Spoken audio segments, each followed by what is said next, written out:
My adoption story, part 2. Welcome to my random little channel. So,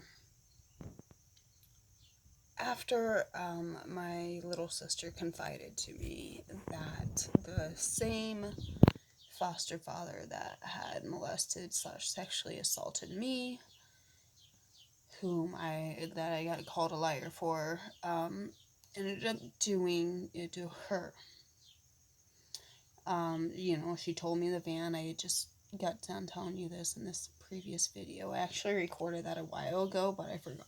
So, yeah, just found it, watched it, cried, had to dry my tears, and yeah, wanted to finish this.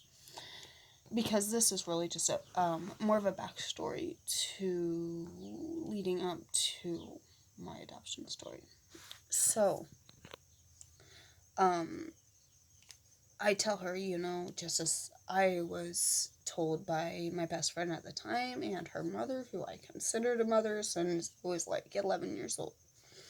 I told her, Katie, you gotta have courage. You gotta tell someone. So we told the supervisor, Joanna.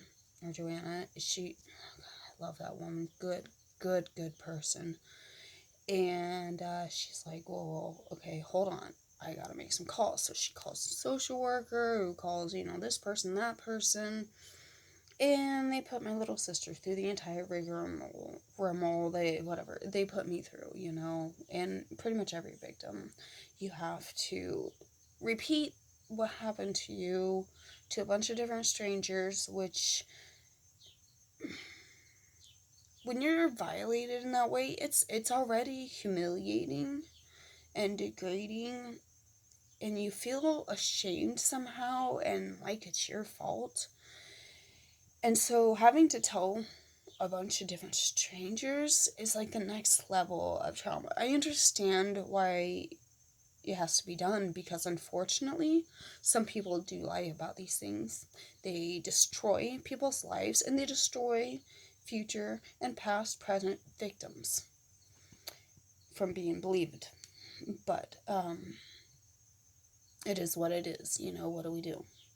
So, except I do think the fact that these adults that do this aren't punished for it, or nearly as much as I think they should, is a huge flaw in that. It's disgusting. They should not be able to get away with that. Anyhow, so during this time, of course, they won't let me talk to her. Well, I ended up not being able to see her again until I was about 16, 17. No, I was not, almost 18 at a track meet. My younger foster sisters, they ran, and I went to watch them, and they actually happened to be the same age as her, which actually comes a lot into play into what this foster mother did to me. So, anyhow, she comes up to me at this track meet, and I'm just sitting there, like, on the bleachers, just kind of watching the discus and the one with the heavy ball they throw, and, like, waiting for my younger foster sister who competed in that to play. And I'm looking down, just very depressed. I mean, I got diagnosed with clinical depression at 13. So, anyway, all of a sudden, I see these feet, and I hear this voice, and I hear, "Is your name Candy?"